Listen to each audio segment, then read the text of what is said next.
l'établissement entre les deux guerres mondiales, car il faut en remonter jusque-là, l'établissement d'un foyer sioniste en Palestine.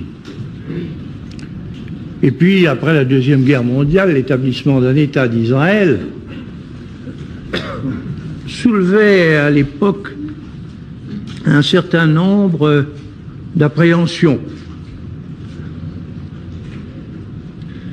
Et certains même redoutaient que les Juifs, jusqu'alors dispersés, mais qui étaient restés ce qu'ils avaient été de tout temps, c'est-à-dire un peuple d'élite, sûr de lui-même et dominateur. À la faveur de l'expédition franco-britannique de Suez, on avait vu apparaître, en effet, un État d'Israël guerrier et résolu à s'agrandir.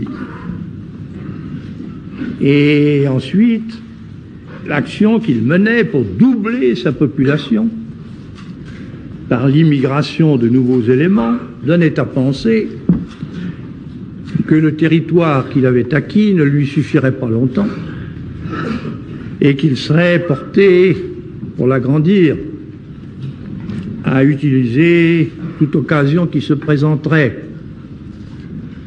C'est pourquoi d'ailleurs la Ve République s'était dégagée vis-à-vis d'Israël des liens spéciaux et très étroits que le régime précédent avait noués avec cet État. Enfin, nous ne donnions pas notre aval à son installation dans un quartier de Jérusalem dont il s'était emparé, et nous maintenions notre ambassade à Tel Aviv. Israël ayant attaqué, s'est emparé en 6 jours de combat des objectifs qu'il voulait atteindre.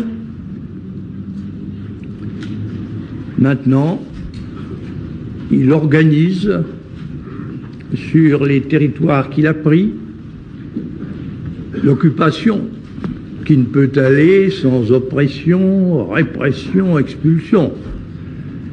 Et il s'y manifeste contre lui la résistance, qu'à son tour, il qualifie de terrorisme. Un règlement doit avoir pour base l'évacuation des territoires qui ont été pris par la force, la fin de toute belligérance et la reconnaissance de chacun des États en cause par tous les autres.